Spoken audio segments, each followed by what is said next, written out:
So, hi everyone, and thank you for joining our CST Thursday meeting. This is something that we've been doing for many years, but it's wonderful. I think this is our second one that we're doing online. We're not all skilled with online facilitation, but I'll try my best. This is, also our first one to sort of engage a little bit more with the COVID pandemic. And we're thankful to have Wolfgang Preiser with us, who's the head of the Division of Medical Virology at Tygerberg campus of the University of Stellenbosch, but he also heads up the National Health Laboratory Service unit there, which is one of the second largest public health labs in the country. And he's also serving currently on the Ministerial Advisory Committee and Virology Expert Committee that's sort of informing the Minister of Health on a weekly or every 2-day basis. Yeah, so Wolfgang, thank you very much for your time and for being willing to engage with us. I know your schedule, so I know that your time is very limited, and thank you for taking the moment to be with us. Just for the others also, we sent out a questionnaire to some of our internal members for sort of people to ask questions to Wolfgang so that we can see, where does the interest lie. And we moderated those questions, and we saw that the questions were very much questions coming out of the sort of the information that's out there in the public domain. And we don't want to use Wolfgang's time to answer questions about whether we should be wearing masks or not. Those are trivial kinds of information that it will come up in the media anyway, and it will disappear again. But I think what's really interesting from a complexity or a resilience or a systems perspective is the deeper questions, or the more higher level questions in terms of, why is this a surprise? Is this a surprise? And then, on another level, a lot of our work is also on governing complexity or governing systems. And I think having to run a lab in a time like this, there are some one or two key ideas coming out to how to react or respond in a time of chaos. And it would be interesting to see what are the learnings also that you and the public sector have had on that, Wolfgang. But I think we give you 20 minutes to talk, if that's okay, and then engage with a few questions which we can moderate then. Thank you very much, Wolfgang. Okay, perfect. Thank you very much. Good afternoon, everybody. So I'd really like to approach this from two levels. So firstly, my research interest includes potentially zoonotic and emerging viral infections from animals. And that really started in 2003 with SARS, as I now call it. So we had that already, a similar scenario where a novel severe infectious disease started in China. At the time, it was Guangdong province in southeast China. And it then spread, pretty much throughout the world, even though in hindsight, we now realize how lucky we were at the time. And I got involved when, in fact, a Singaporean doctor arrived in Frankfurt, where I worked at the time, also in medical virology.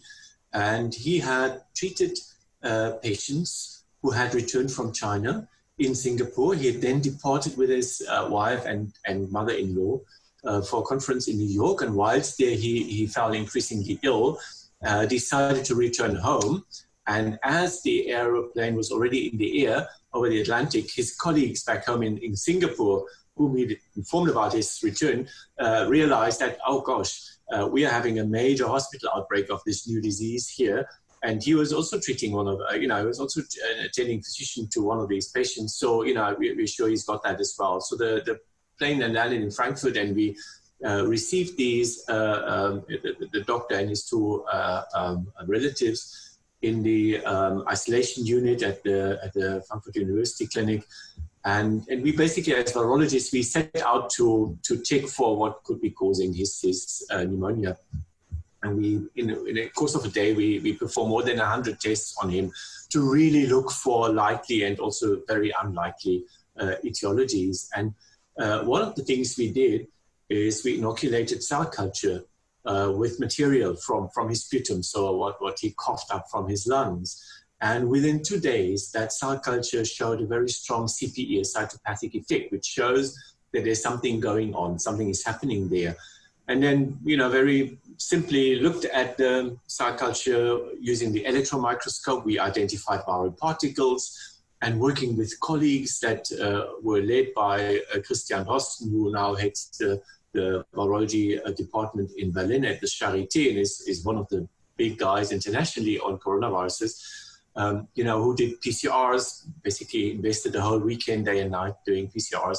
That was one of the first groups. So there were 3 groups that identified the causative virus in the patients at the time. And the interesting thing was that a few years prior to that, somebody had already in America had actually postulated that coronaviruses were a group of viruses worth looking at when it comes to causing new pandemics.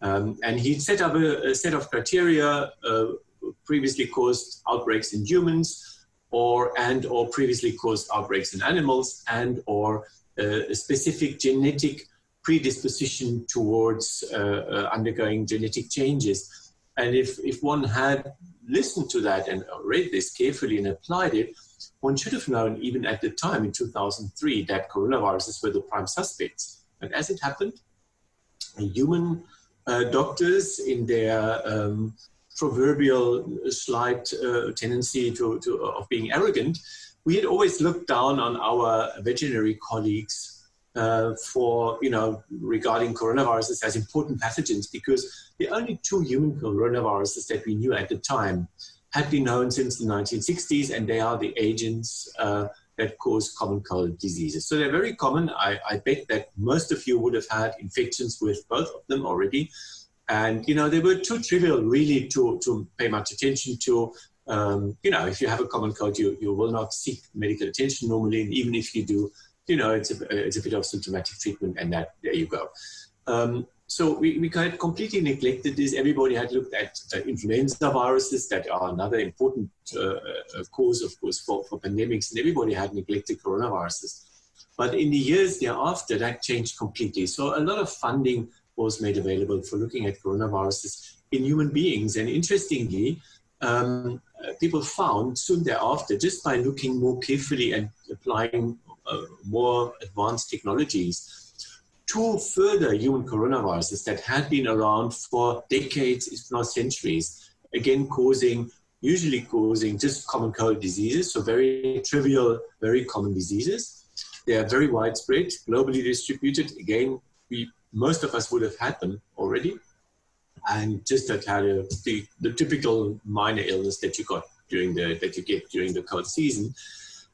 Yet we had not recognized there were these viruses for such a long time. So, I think one lesson is that, unless you look with the appropriate techniques and in the right types of specimens, there may be stuff that you just haven't seen. So not knowing about things doesn't mean there isn't. It just means you haven't looked carefully enough. And there may be surprise, even, relatively trivial and obvious things like common cold diseases, extremely widespread. You may simply not have looked for it and not have found it. But of course, the main emphasis was this outbreak of SARS, severe acute respiratory syndrome.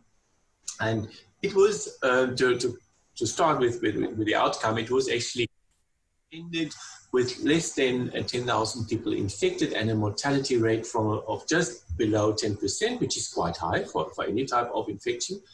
It ended because it proved to be a type of illness that is relatively easy to control. A reason being that people would invariably become quite ill, so would be seeking healthcare. It's not something that you can just sit out lying in bed and drinking hot toddies. And secondly, luckily, people would only become infectious once the disease had developed. So by actually investigating compatible cases of illness timely, and then isolating the people who had been in contact with that person, putting them in quarantine and checking whether they would develop the illness or not, it was possible, and that's very old-fashioned methods. It was possible to completely control the outbreak, and that agent has not been seen since, with the exception of 2 or 3 very unfortunate and unnecessary laboratory incidents that were, again, very quickly controlled. But ever since, people have been looking for coronaviruses, and they found, and that includes us. So we have also a work stream, a research group that looks into sorts of potentially zoonotic viruses in small mammals, bats, rodents, and shrews. And we found a huge variety of different coronaviruses in bats in Southern Africa, including one which is closely related to MERS coronavirus. MERS stands for Middle East Respiratory Syndrome. It's a disease that was first recognized in 2012, and it's a zoonosis. It is transmitted to human beings from camels, but we assume that its true origins lie in bats, like we now have come to realize for actually all coronaviruses. We think originally they all were bat viruses that at some stage or other acquired the ability to infect other types of mammals, and often or usually would probably not have gone straight from bats into human beings, but via some intermediary host. And that is also what we are looking for with the current coronavirus. So people it started with the snakes, which was a very weird story. It was just people trying to, get into the headlines, and successfully so, but it was not properly supported. Now it's pangolins. There is a bit more evidence, but there's also some arguments against. The verdict is out. We don't know what was the immediate source of human infections. And of course, it's not an urgent topic at this stage, because that source has now been shut off by China closing down those animal markets, at least for the time being. But of course, what we're dealing with is an infection now that is spreading very easily from human to human. So it's a purely human outbreak. And of course, it's not the first one. I mean, one also has to put this into the wider context. So ever since humanity started domesticating animals, which is when we, really took a big step in our own evolution and development, we've been sharing infections with these animals. And the examples, start with measles, again, a purely human infection now, closely related to the rinderpest virus, now eradicated in cattle, and the distemper virus in dogs. And it's not quite clear who gave what to whom and when, but those three viruses are so closely related that most people assume that it started in one of those species, and by living together so closely for centuries and thousands of years, the virus learned, it changed sufficiently to infect the other species and then adjust to that species completely and stay there. So there's a long history of us exchanging our infectious agents with different animal species and vice versa. So it's a give and take. And of course, another very prominent example is HIV, which about 100 years ago started on a few occasions. There were a few introductions into the human population by contact with apes. Mainly chimpanzees, but also gorillas for some strains of HIV. And we think it's to do with the bushmeat consumption, butchering of these apes in the equatorial African forests that we know still give rise to infections of human beings with various ape viruses of different sorts. And that must have happened for a long time, ever since humans started doing this. But of course, conditions had to be ripe for such a virus to then be able to spread. So previously, the people lived in small groups distributed across the forest. There were very poor transportation links, very little exchange, very small population sizes. So whenever something crosses over into the human population, it would affect the hunter. It may have affected their family, maybe the village, but the chance of this spreading and taking on this explosive dynamic was just not there. Another example that we keep seeing is Ebola. Ebola has always been very dramatic, but let's face it, the first 25 years or 30 years of Ebola, it was terrible outbreaks, but they remained very localized. It was something where somebody, again, through exposure to some type of animal that they normally found dead or dying in the forest and that they butchered, became seriously ill, the family got ill, everybody who was in close contact, violent, very sudden and rapid onset disease and death. And then usually someone would end up in a local hospital where they had one syringe and injection needed to go around, major outbreak among staff and other patients. but then it would literally burn itself out because it was so deadly and it developed so quickly. And that too has changed. Look at the Ebola outbreak in West Africa, which took several years to bring under control, affected 3 countries in a major way, killed more than 10,000 people. And look at the one that's just over now in Eastern Congo. So even there, the increase, even though these countries are very underdeveloped compared to industrialized countries, even their transport links and exchange of people and population densities are sufficient to allow continued circulation of these very dangerous viruses in the population. So in other words, the coronavirus now is not such a great surprise. It is something that we should have anticipated and that many people actually did anticipate. And there were some exercises and simulations done that actually used coronavirus as an example.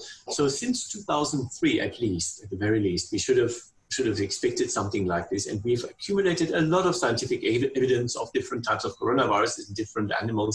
And if you follow the story, several years before now, in 2015 or 16, somebody published a coronavirus in the Chinese bat, which is very closely related to the current SARS-CoV-2 virus. So, we knew about it and we knew it's out there and it's probably something waiting for its chance to cross.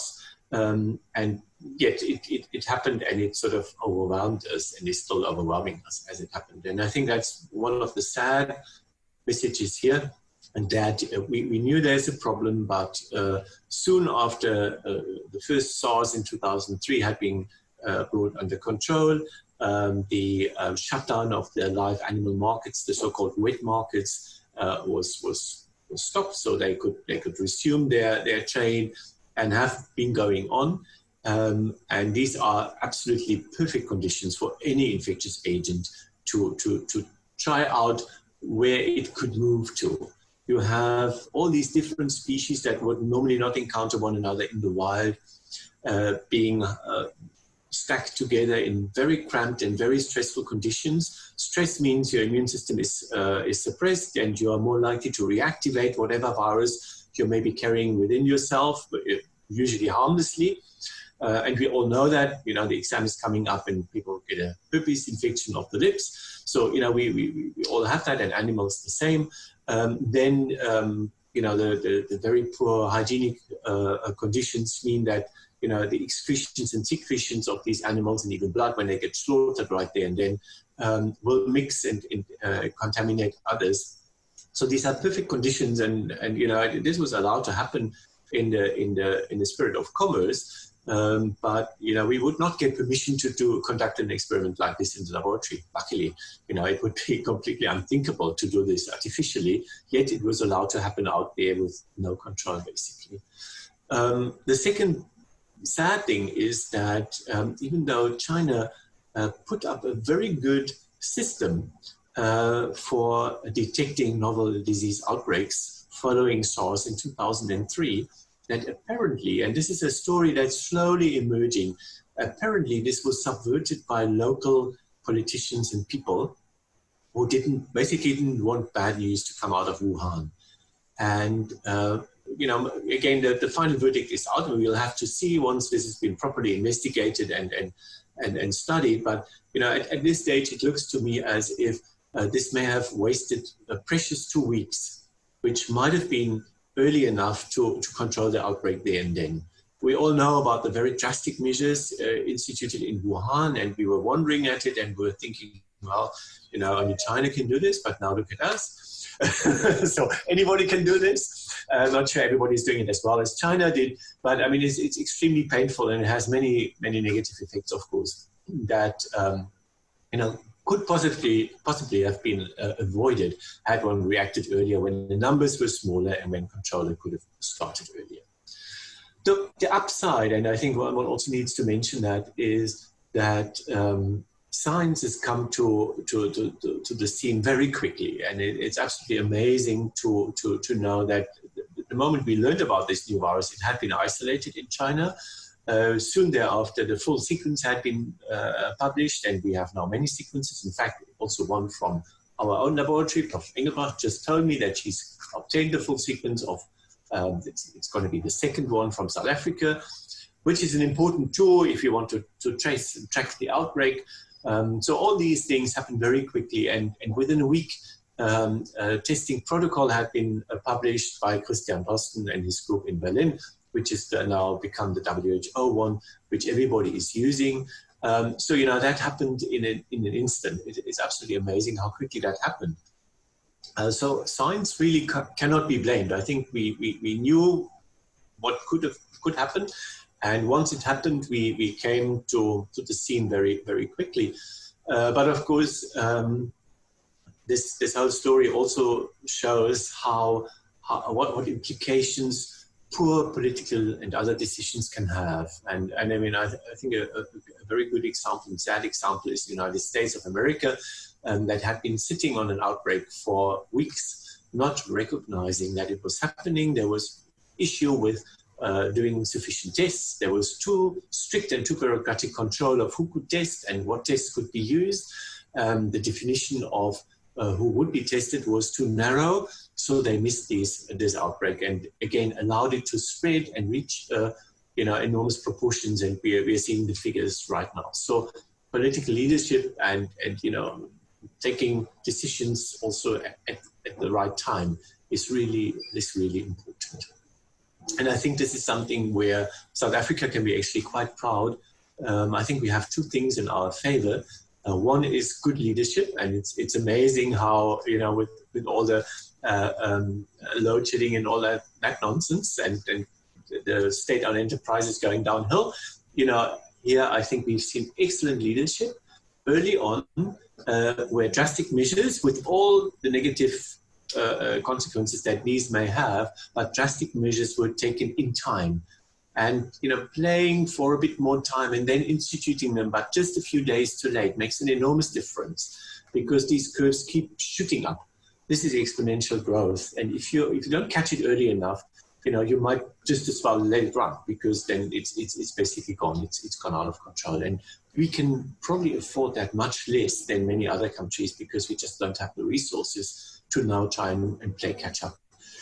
So I think the early leadership and strong leadership is in our favor. And the other thing, of course, is something which is not earned, but still is in our advantage, and that is that the whole outbreak reached us later than many other places. So we have a few weeks that we are behind others.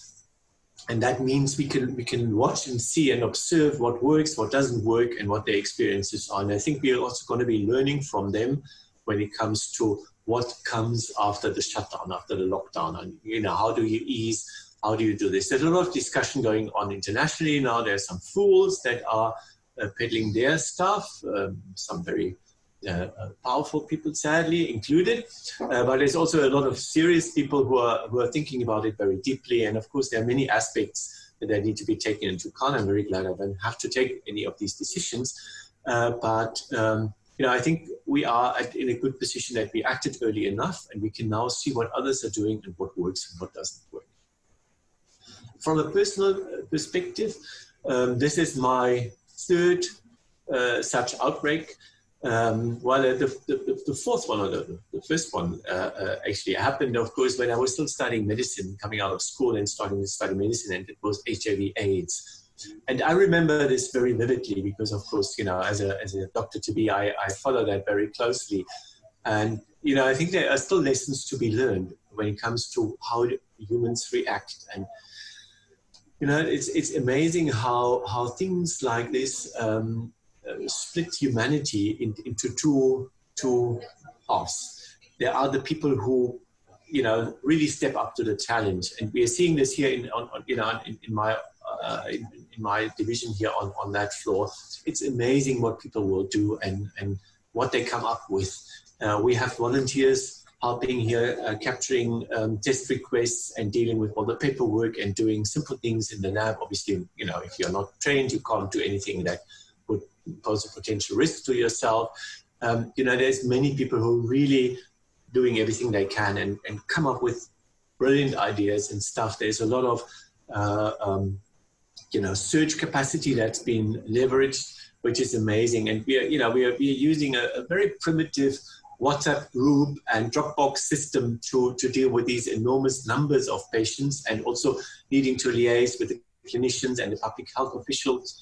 And these are challenges that we don't normally have. I mean, usually we get a request, we get a sample with a form requesting a test, and then we do that as quickly and as well as we can.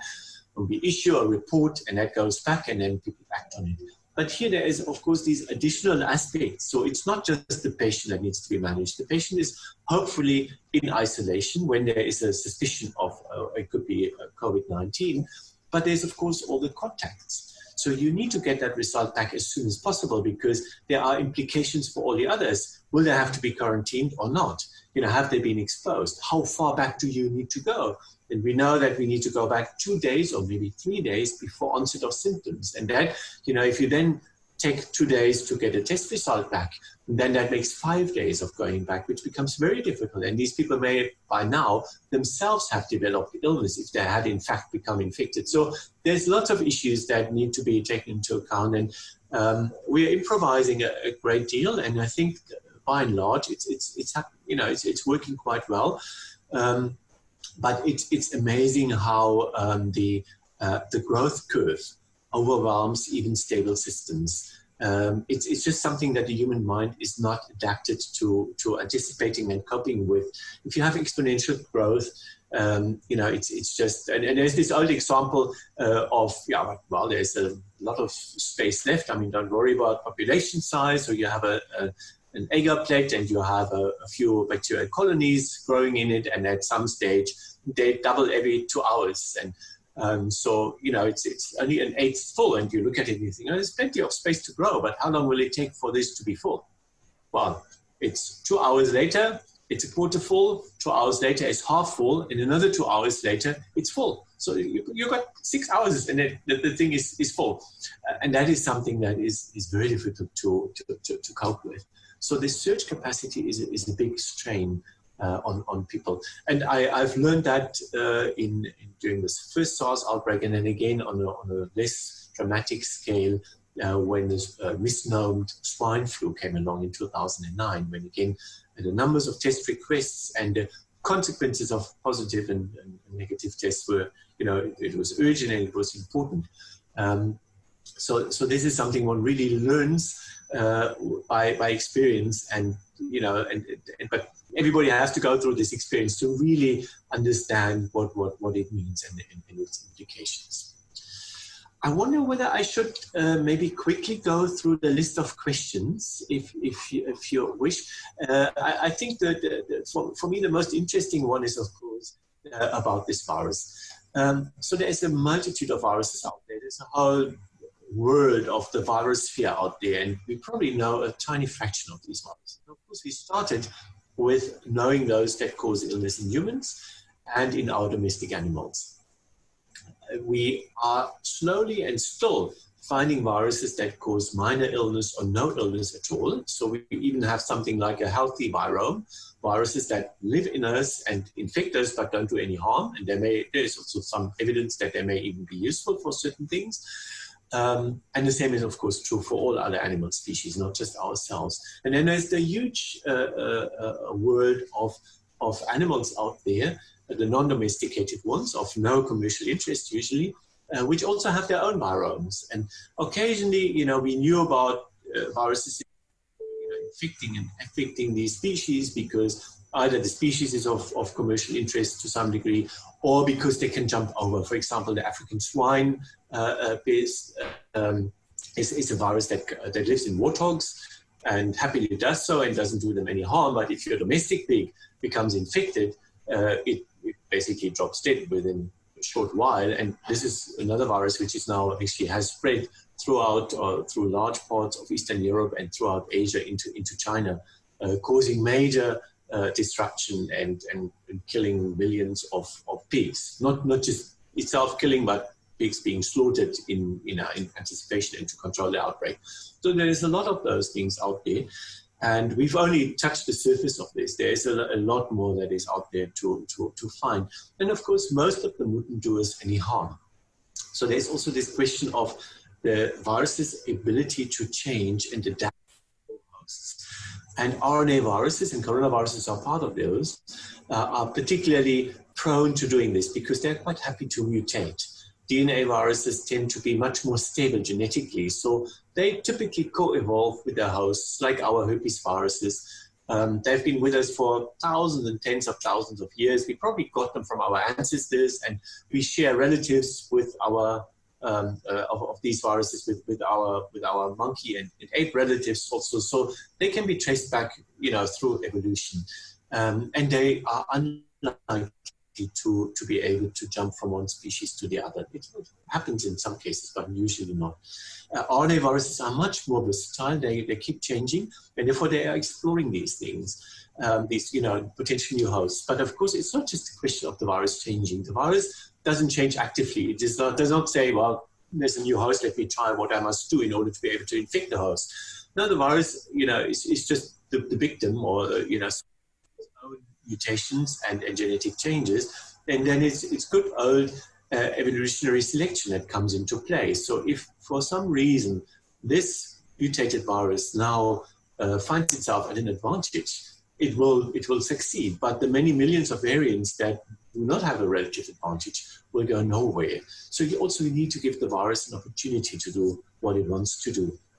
And that is really where we have an influence. This is what we can learn.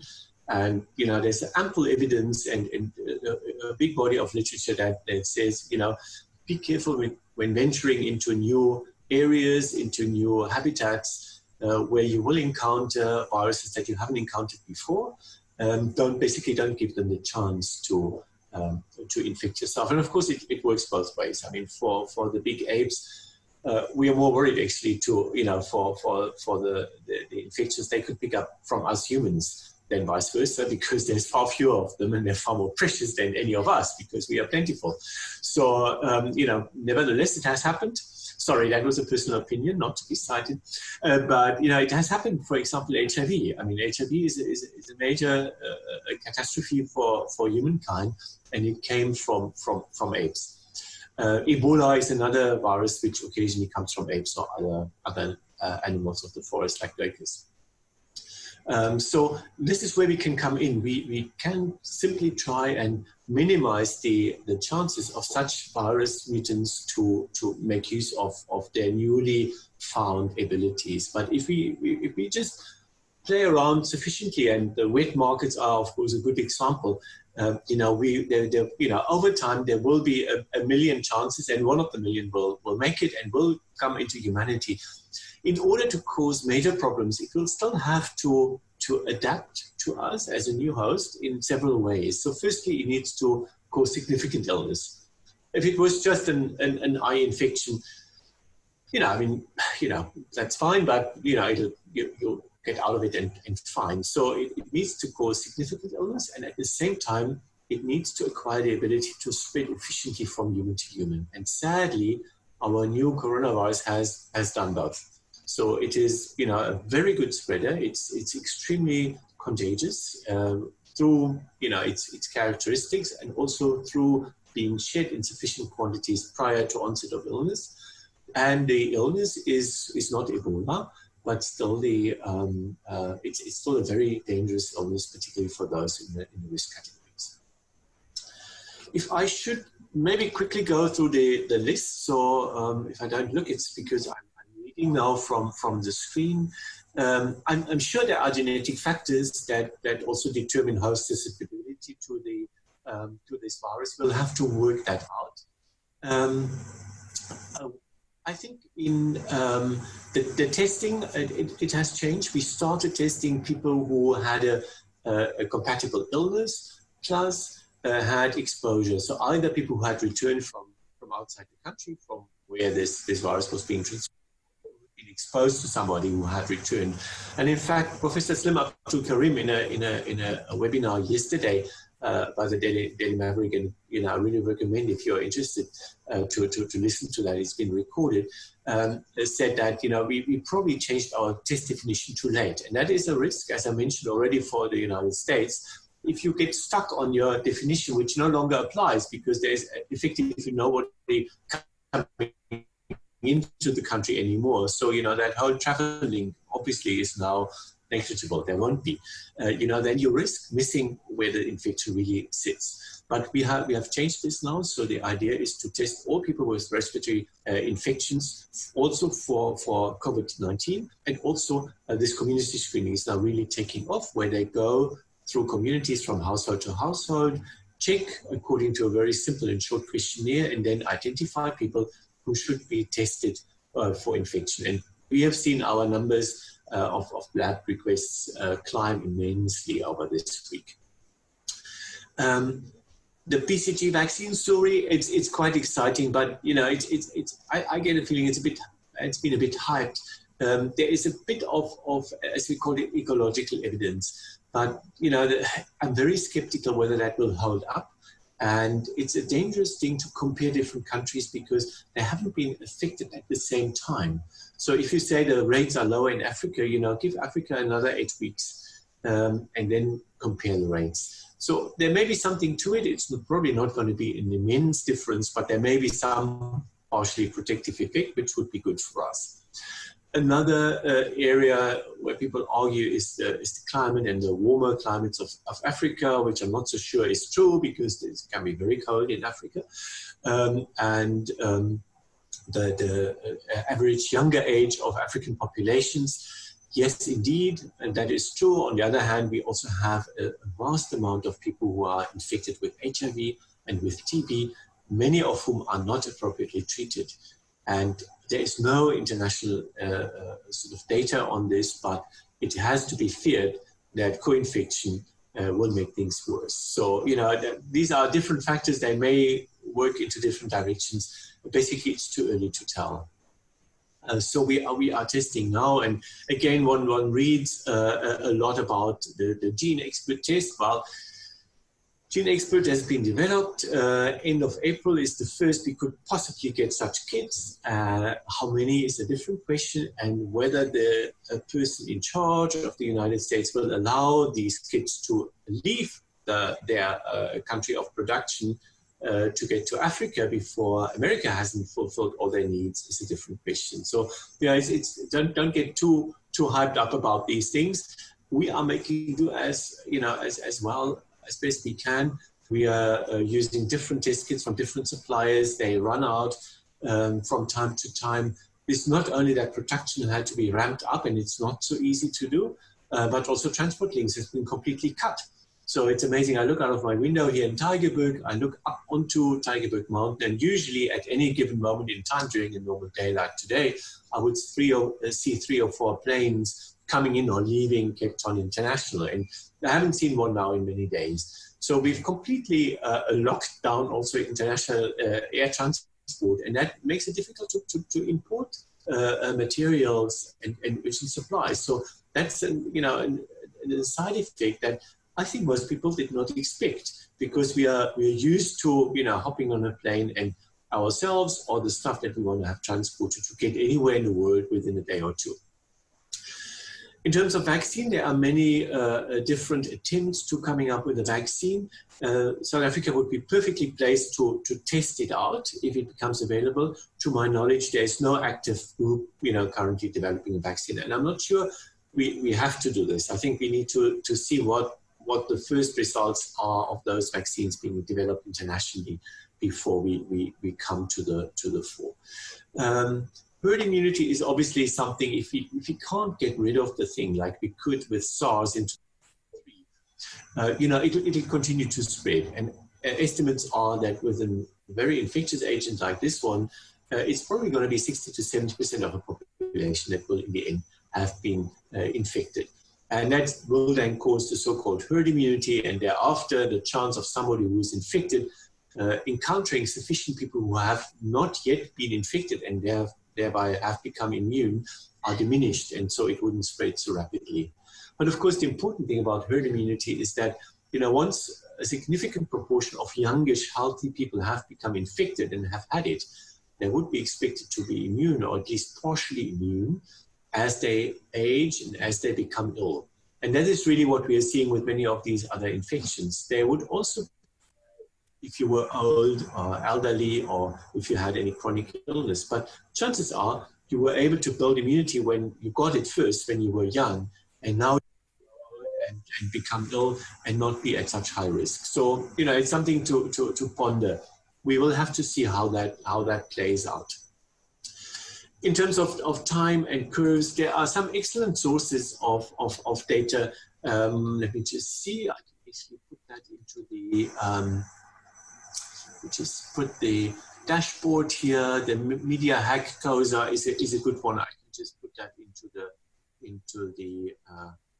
the chat here if you want to investigate that further. So there's a lot of data, but keep in mind it's the picture of the moment. So if a curve seems to be slow or whatever, you need to put it into proper relation. You need to probably define the point where it starts, and of course, even as time goes by, we're not just sitting there and letting it happen. We're doing something against it.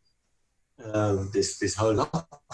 So, but when will we see the effects? It's early days. Shift, and actually I have one here, which we had made. This is a cloth mask, which is now going to be recommended if you're out and about. And please, this is not going to be protective to yourself, really. And there's some circumstances, but very weak evidence for this. The purpose is that if you're infected and you don't know yet, because you feel healthy still, your own droplets that you would be producing, they will be caught in this fabric and you would not be infectious to others. So it's an altruistic thing, even better. Do not please use the medical masks because they are needed by the people who really need them. So don't waste them on everyday uses when going shopping and so on. Interesting question, the suppression versus mitigation. I think we are, the mitigation sort of so far led to a belated response, which was then still very much what one would have done to suppress it, only it came too late to be able to do so. So, I think this is really will be the material for lots of good research studies and PhDs in times to come. And in a general, just two more things maybe. South Africa has got through the TB and HIV road, has got an excellent clinical trials network, and this is now being used to look at these different drugs where the idea is of repurposing drugs that are existing already for other indications, whether they would also have an effect against the new coronavirus. So these trials are starting, and again, it's worrying to see this hype. And again, there was a famous fool who stood there and declared that chloroquine is the biggest thing ever, and that immediately led to everybody rushing to the pharmacies and buying up the available stocks and creating a completely unnecessary supply problem with a very ancient drug. That at best, if it does have any effect for this, as a mild effect. So, there is basically no shortcuts. Medical science is in these concept works, how well it works, and what else has to be considered before jumping to these conclusions. There is no room for lay people to come into here and confuse matters. The risks are of course immense if you take this stuff and you don't do it properly. You may overdose, maybe side effects and so on, and you may have a false sense of security. But we are busy testing for these things. I think that is it. I must be quiet, otherwise the time is over. Thank you, Wolfgang. That was a little bit more than 20 minutes. And thank you also for the overview, the historical overview of this. It's also nice to sort of see this in context and not just to sort of be overwhelmed by the the suddenness of all of this, and whether you'd be available or open for answering one or two questions live, or whether you have to run.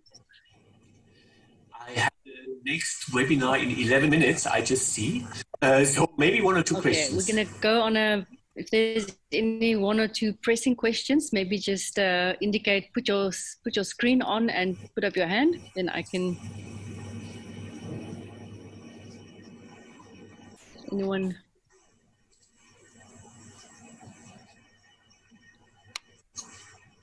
Sorry, I can't actually see all the people because we've got 2 pages. Tanya, did you want to say something? Unsi? Yeah, and then Tanya. Thanks for your comment about the testing. Obviously, that's what we're interested about. Wolfgang, do you have any indication of particular spread in poor communities? That's obviously the big concern now. Sorry, I didn't hear you well. Thanks for the information, the update on the testing. Sounds like we're doing a pretty good job of testing under the circumstances. But do you have any more information about spread into very poor communities, township areas, KwaZulu-Natal possibly? Yeah. Any more you can tell us about? Yeah, we're getting samples from community screening in poor communities in and around Cape Town. And I can report that of several hundred that we tested yesterday, for example, we had 1 positive. So very cautiously, I would say that there isn't an immense amount. But of course, the caveat is they may be looking in the wrong place. That is always, if you look in the wrong place, you can test hundreds of people and you won't find it. But there could be a node of infection somewhere else. KZN is that hospital, St. Augustine's Hospital, that is sort of this scenario which we all fear. It's similar to what happened with MERS in Korea some years ago, where one single traveler returned from somewhere on the Arabian Peninsula, had been exposed to MERS. I don't even know whether it's known how. He fell ill with the illness. He went to different healthcare settings in Korea, and he spread as he did so. And they ended up with of cases and a massive outbreak, which was very difficult to bring under control, even in Korea, which has now done a perfect job with this new coronavirus, or, perfect not, but extremely good job. So this is very worrying, that one patient who goes to a hospital like this infects somebody else who's then not recognized in time, and will give rise to nosocomial transmission. And of course, patients are referred out to other institutions and settings, staff are infected, there's families all around. So this is a very explosive situation, and there's a lot of effort is needed now to bring this under control again. And of course, if one case that slips through, and Toronto saw the same in 2003 with SARS, where it was one patient they had forgotten to label as potentially exposed to a SARS case, who gave rise to a complete new outbreak. So they started over. And of course, the consequences are immense. In Toronto at the time, it's been estimated that more people died due to SARS than from SARS. The reason being that they had to shut down all hospitals in the city. So you couldn't go in, you couldn't go out. If you were in, you remained in. If you were not in and you needed to be admitted, they would drive you to another town. And that means if you have a road traffic accident or you have a myocardial infarction or something, it's bad luck, because you won't be treated within 20 minutes, but within 2 hours. So, these repercussions are enormous. But generally, I can say at this stage, we luckily haven't seen evidence of major community spread in the communities that they looked at yet, but they're continuing. Good. Thanks. Tanya, did you want to ask a quick question? Yes, quickly. I know it's very early days, Wolfgang, but is there any indication that genetic differences between people might account for the different severity that we're seeing in this disease? So some people, mostly young, get it mild or no symptoms, and then we know people with chronic conditions get it much worse. But that isn't an absolute rule, so that there's some kind of genetic factor involved with how this thing manifests where. Is there, or in your experience with other viruses, is there anything to maybe? I would imagine there would be some factors. It could be related to innate immunity and other factors. I haven't seen anything investigating that yet, and I think that needs more time. But I'm aware of people who are starting to look at this.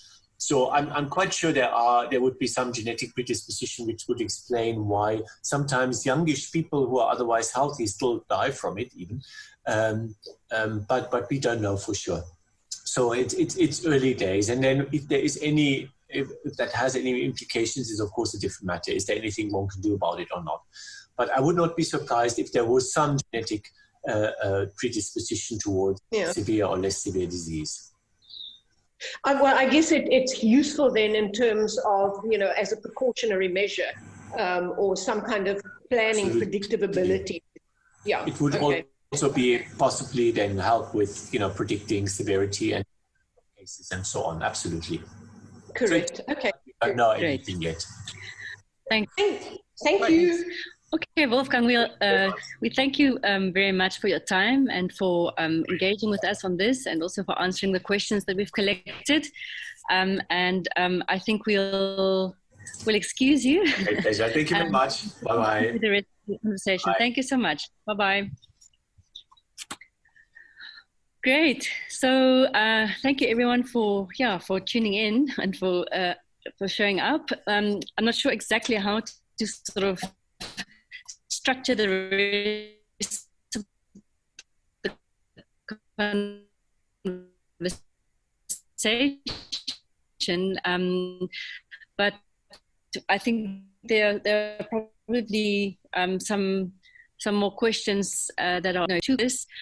We could just open the mics, and I'll try and facilitate that so that there's some kind of meaning. I think what's interesting for me, just to sort of summarize, is this idea that context matters in a real way that we see from this, and just sort of how I think also what I've learned a little bit from sort of informal conversations with Wolfgang is that this notion of testing is quite a complex thing in itself. So I think we as lay people, we don't have a real understanding of how testing actually happens, or what happens in the lab when things get tested. And that if you presume that you're ill, or that you're actually ill, and you send in your swab,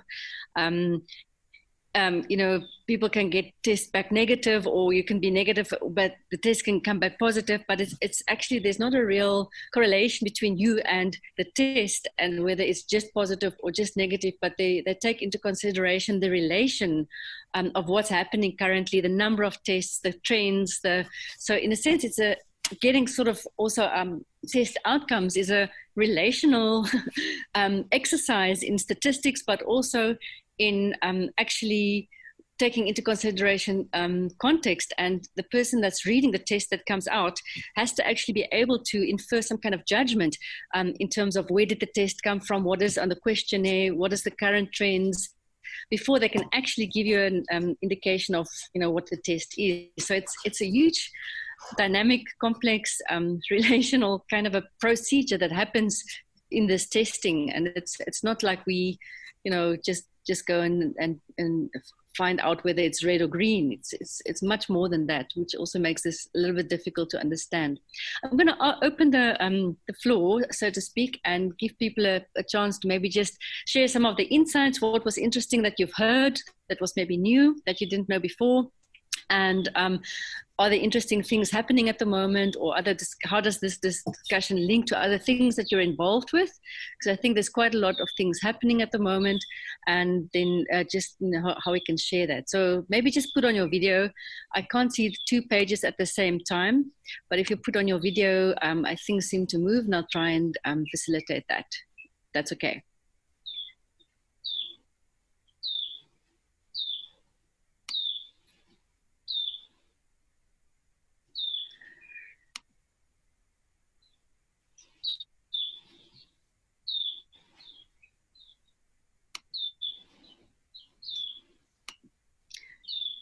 Tanya, I might just call on you because I'm seeing that I'm not seeing anything happening. You're having a meeting after this, or a webinar starting after this. What from a futures perspective are you learning, or what's happening in the futures field, and how are people discussing this?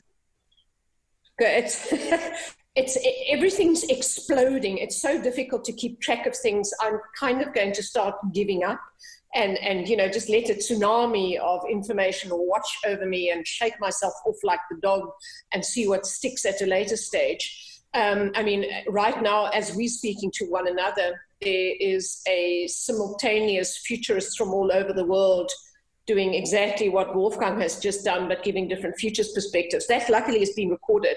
So when we're through this, I'll share all of those and possibly some tips about which are more worthwhile to listen to than others, because, not all futurists are worth taking the time out to listen to be honest. The thing I'm doing at 3:00 is interesting. They've got 4 or 5 people from different regions of the world. So there's someone from Germany, someone from London, someone from the United States. I'm supposed to be representing the African continent, and then a colleague who's based in Pakistan. And so over and above the sort of geographical perspective, and that was so useful listening to Wolfgang, getting an idea of how many weeks we're actually behind this whole process, is a point that I need to keep in mind when I make any kind of input. Is also different. It's really about the consequences, the world after COVID. Now, any good futurist worth their salt should never ever make predictions. So I guess it's going to be an interesting conversation around some really key issues and how these play out contextually. And that's stuff like, is there going to be more control, authoritarian, centralized kind of government? Like we've seen with a lot of the lockdown stuff, or is there going to be more sort of a mobilization of civil society and decentralization and local resilience and the whole spectrum in between? Same with the sort of economy. There's a spectrum there. Are we going to see a slow sort of reintegration again of economic activity, or might we see a lot more economic activity happening locally? I mean, I don't know, those of you that read the Daily Maverick, it's utterly fascinating to see how quickly South African business, often big business, but not all of it, has mobilized to start producing. It's fascinating. I mean, there's now somebody that is going to be producing 50,000 ventilators. And I'm assuming that's stuff that's going to be exported into the African continent in a couple of weeks as we go along. So there's this whole big question about it's one big experiment. We're actually experiencing right now what it means to live differently. And what does that mean for the longer term? So there is this incredible opportunity to reinvent certain ways of doing things. And Rika, I was so struck, you were in the conversation, I think. Can you remember the communist people when they were in South Africa and we were talking about climate change? And there was this kind of shock and horror when Marco Valenius said he cannot see humanity address climate change without having a new social contract in place. And I'm struck by that. That's coming back to me. And that's probably something I'll mention at the 3:00 thing. There's an opportunity right now to have a new social contract. And if we've got that in place, and that speaks to inequality, because I mean, what is a known and a given with all these uncertainties is that poor and vulnerable people, it affects this whole crisis and pandemic affects poor and vulnerable people a lot more, more badly than it does people that are comfortable. A lot of us are sort of comfortable in our places of lockdown and life carries on more or less as normal. So I think it'll be interesting at 3. It's being recorded for those of you that are short of time. So I can again send out a note and just let you know, yes, it's worthwhile watching or not. I think the African perspective is interesting. I especially had a call with a colleague, Geshi Karuri-Sipina, this morning to bounce some ideas off her.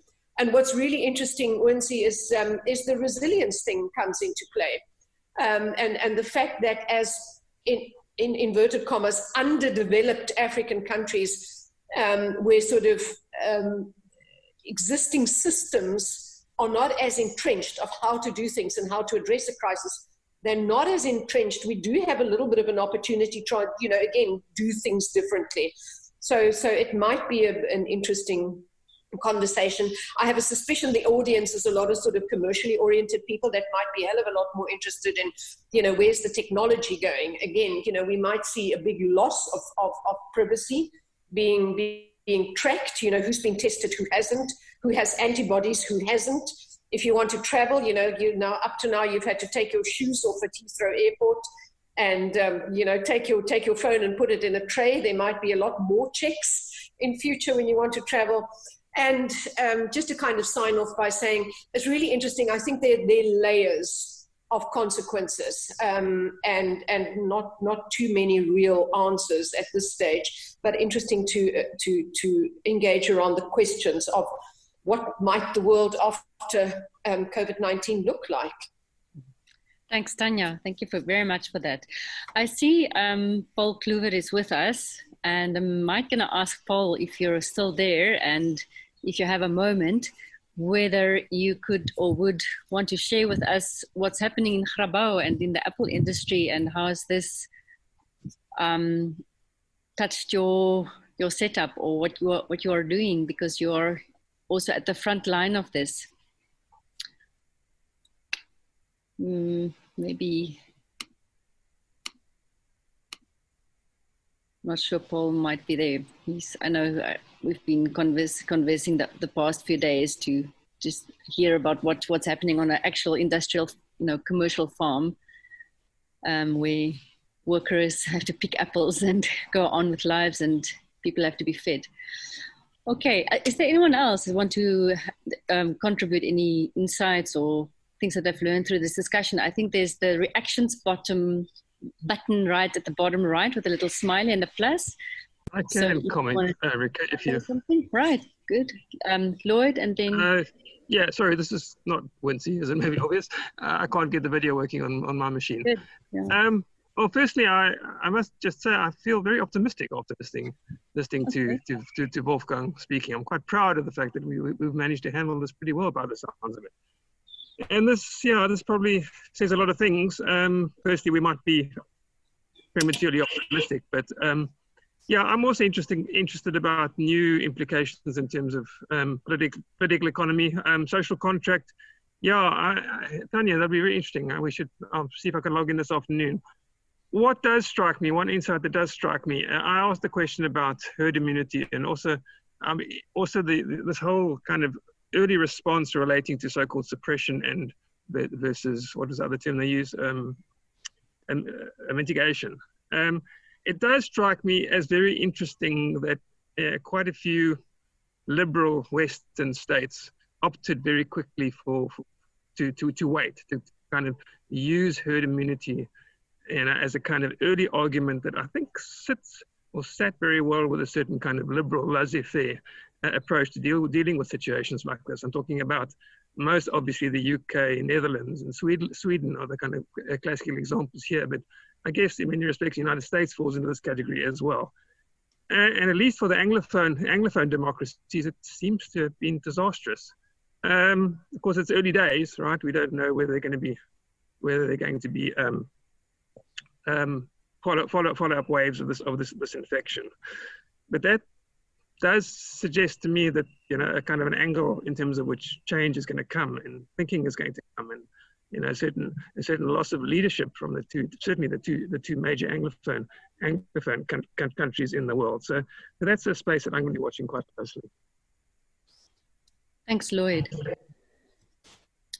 No one else? Yeah. Hi, Sarah Davies. And Andrew. Hi.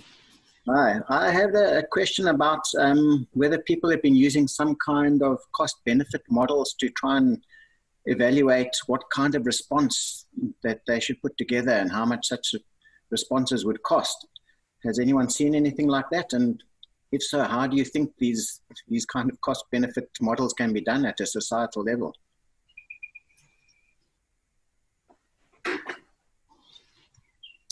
Anyone has a response to that?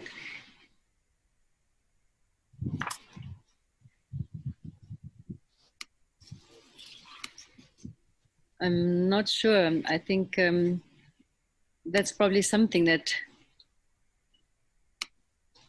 perhaps something for us to think about in the future. Yeah, I think also what we are seeing is that this might not be a straightforward cost-benefit analysis to be made, because the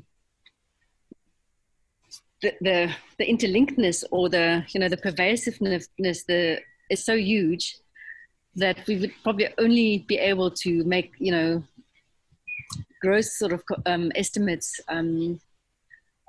and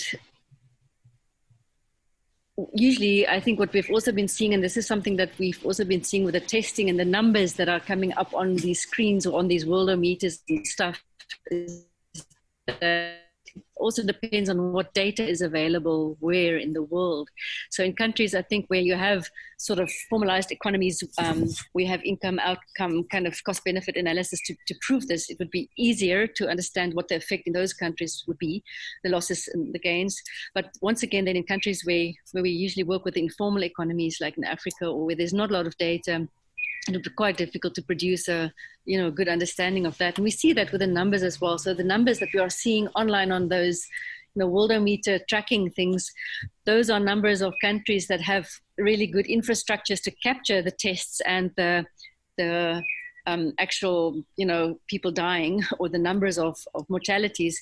But and if you go down that worldometer list, you'll see all these other sort of countries, and it looks like, oh, things aren't that bad in Colombia or in Cameroon or wherever. But that's also kind of a fake projection of what's really happening on the ground, because those countries have totally failed infrastructures, and there isn't enough data to actually capture what's really happening in real time. This is another thing that's being exposed by we're looking at the numbers the whole time, and they are happening in real time and being captured, but once again captured in countries that have really good data capturing infrastructure. The actual dark numbers might be different. Yeah. The thing that interests me is, what are we going to do different next time? Are we going to be more prepared, and if so, how? That's the $1 million question. And like Wolfgang said, it's not that this is such a huge surprise. What happened, in a sense, even if you just read fiction or Dion Mayer's book Fever, people, this is not a surprise. So, and that's the ancient question, how would humans, how do people change? And I think it's actually the lived experience of this moment that will allow us to change, but we don't know, what the outcome of that change will be. And I think it's still too early. I'm one of those people, sorry for taking the floor here and using my facilitation rights to bully the time, to say that it's way too early to even speak about post-corona. This is not something that's going to go away soon. And the post is not something that's going to be a clean slate either. So this is at least going to be with us for the intensity, not at this maybe intensity, or this might even either be just the start, or the peak is still to come. We don't know that yet. It's total uncertainty. We haven't seen it unroll and unfold in developing countries, and what effect that will have once again back on, in other countries that might be wanting to open up or not. So this could either be just the start, or it could be the peak. But if it's just the start, or if you're halfway, I think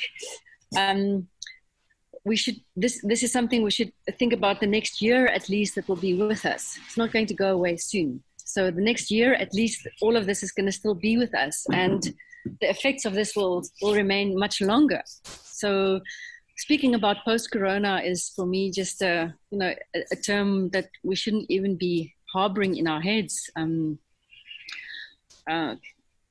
It's not something that's going to be fixed and cleaned up and put away on the shelf. This is something that's going to affect all of us for actually quite a long time.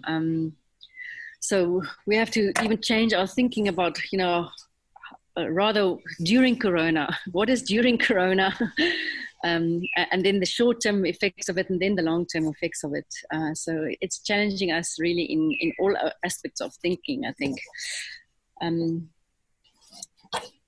Hi, Rika. Yeah. Sorry, I put my hand up in the participant box. but I'll just insert myself instead. Go for it. I think it's linked to what other people have said, and maybe it's I always think of worst case scenarios, but we've already seen, what is happening when everyone's paying attention to kind of the coronavirus, and I think we should be paying attention because it's very serious, but we've already seen certain moves in various governments, so not only South African governments, around relaxing environmental laws to make sure that, when we can get back to our economic activities, we can do them at a kind of pace and scale that is much kind of faster than we have seen. And I think that's very worrying, because a lot of these things are happening behind closed doors. Civil society is having to mobilize on so many other issues linked to kind of human rights abuse. We've just seen how homeless people have been treated in kind of by the city of Cape Town. So I think that's what worries me a lot is immediately, all of these other things that a lot of our state capture friends write about are potentially going to happen. And it's how do we kind of mobilize against so many and kind of show solidarity for so many different things at the same time. And what are the ways that we can maybe be tapped into networks where we can pay attention a bit more to some of these opportunities that may be arising, and the opportunities to do good things, not only bad things, but it's often the people with the power and the resources that can mobilize a lot quicker to kind of do the bad things. So I guess that's what's keeping me up at night a lot. And I'm not sure if, especially some of the people that have access to some of these mechanisms that are used for these racketeering kind of techniques that are used, and some suggestions on how we might kind of pay attention to multiple things at once. Thanks, Nadia. I've also now discovered the participants box. I see Tanya's hand is on there. Is that true, Tanya? You've put your hand up in the participant box. Sorry, no, Rika, it was up earlier, and I think I didn't take it down again. So let me just see, lower hand there, I'm taking it down. That was from way earlier. Great. Okay. So if no one else is, I think we should also give the liberty to end earlier. We don't have to go until 2 o'clock. Many of us have new meetings starting again at 2 o'clock. I wanted to just thank you for joining us for this discussion, hoping you're all okay and that you're all fine. And it's great seeing all your names on here. And I hope you have a wonderful weekend. And maybe I'm sure we'll probably have another meeting next Thursday, and looking forward to seeing all of you back again. Thank you very much for joining us. Thank you, Rika. Bye-bye.